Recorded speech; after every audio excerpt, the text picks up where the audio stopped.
नमस्कार. स्वामी प्रेरणा या यूट्यूब चॅनलवर आपले स्वागत आहे. संत कान्होपात्रेच्या श्यामा नावाच्या अतिशय धनवान रूपसंपन्न गणिकेच्या पोटी तिचा जन्म झाला. ऐशोआरामी आणि सुखोपभोग वातावरणात ती वाढली. त्या घरात विठ्ठल भक्तीची परंपरा असणं शक्यच नव्हतं. वेशा कुळातल्या स्त्रीला गुरु तरी कुठला लाभणार.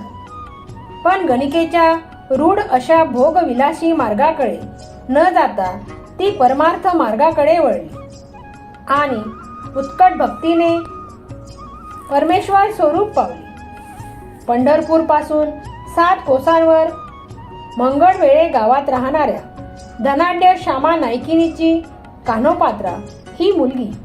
वडील अर्थात कोण ते माहीत नव्हतं. पण श्यामाचा असा अंदाज होता की गावचा नगराध्यक्ष सदाशिव मालगुजर तिचा पिता असावा. लहानपणीच तिच्या पायात बांधले गेलेले चाळ कोड कौतुकाचे नव्हते, तर वेश्यावृत्तीला अपरिहार्य असं नृत्य शिकण्यासाठी होते. रूप आणि तारुण्याच्या जोरावर लोकांकडून पैसे वसूल करावे असं वातावरण अवतीभोवती होतं. आईचा आग्रह तसाच होता, पण भक्तीचा अंकुर तिच्या हृदयात फुटला होता. कान्होपात्रा रूपवती होती, तितकीच बुद्धिमानही होती. ती मेनका अप्सरेचा अवतार असल्याचं लोककथांमधून मांडलं गेलंय. गायन आणि नृत्यात तिने अगदी लहान वयात प्रावीण्य मिळवलं होतं. हळूहळू तिचं कला नैपुण्य आणि सौंदर्याची कीर्ती दूरवर पसरली. तिची आई अत्यंत धनवान गणिका होती. महालासारखा त्यांचा भव्य प्रासाद होता. अनेक दासी तिच्या सेवेला तत्पर होत्या. श्यामबालेने कान्होपात्रेच्या शिक्षणाची चोख व्यवस्था केली होती.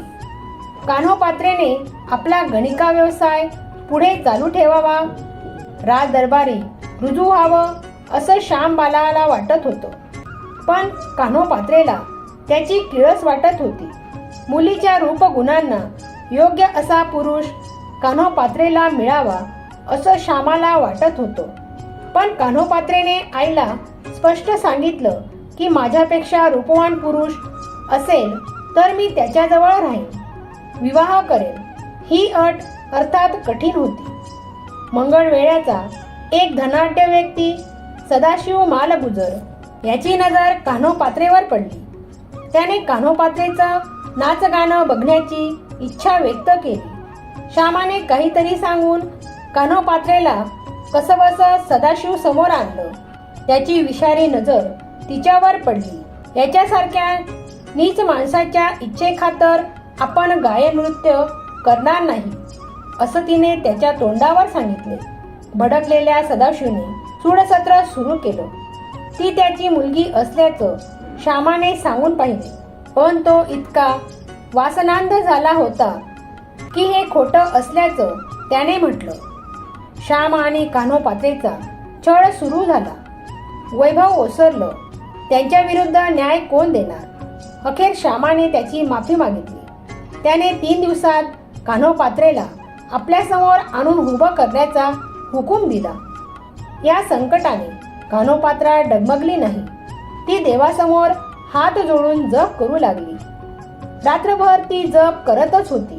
पहाटे डोळा लागला आणि भजन टाळांचा गजर ऐकून कान्होपात्रेला जाग आली. वारकऱ्यांचा एक जत्था आषाढी निमित्त भजन गात पंढरपुरात चालला होता. त्या क्षणी मनातला अस्पष्ट विचार तिने पक्का केला. तिची म्हातारी दासी हौसा वारकरी होती.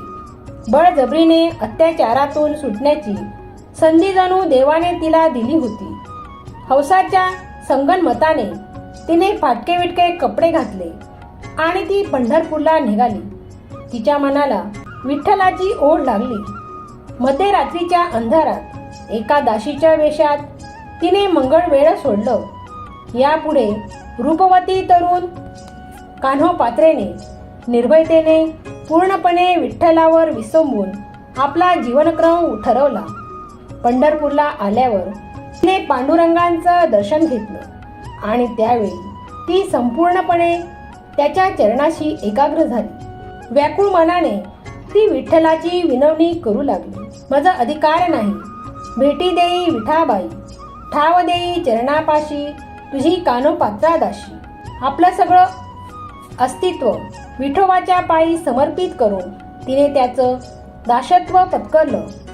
कान्होपात्रा स्वरचित अभंग गाऊ लागली आणि तिचा स्वर्गीय आवाज ऐकून हजारो वारकरी तल्लीन झाले. तेथे येणारे सारे विठ्ठलाच्या प्रेमामुळे येत होते. त्या अभंगातला भाव त्यांच्या हृदयाला भिडला.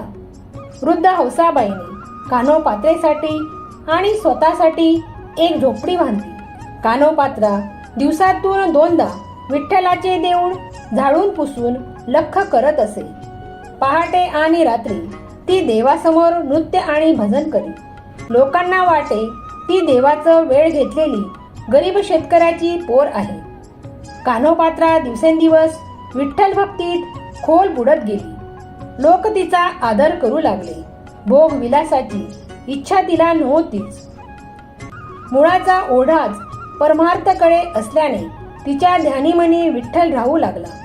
मन त्याच्या चरणी एकाग्र होऊ लागले. त्याची भेट व्हावी म्हणून तळमळ होऊ लागली. जीवाचे जीव लगे माझी कृष्णाई कान्हाई, सावळे डोळसे करुणा येथू घेई काही, अशी आर्त विनवणी उमटू लागली. कालांतराने सर्व सुखाचे जे निज सुखाचे सारगे माय, तो हा पंढरीराय विटेवरी, असा समाधानाचा शांतीचा भाव मनी उपजला. विठ्ठलाचे चरण हे आत्मसुखा समान असल्याने सर्व इच्छा वासना निमाल्या. इकडे नगर प्रमुखावर खवळलेल्या लोकांनी त्यांच्या घराला आग लावली. त्यांच्या घरावर नांगर फिरवला. त्यांना पकडून तुरुंगात टाकून हाल केले आणि सर्वत्र वचक बसवला. नंतर त्याने कान्होपात्रेचा पत्ता मिळवला आणि तिच्या लावण्याचं वर्णन करून तिला जनानखान्यात दाखल करण्याविषयी बादशाला उद्युक्त केलं.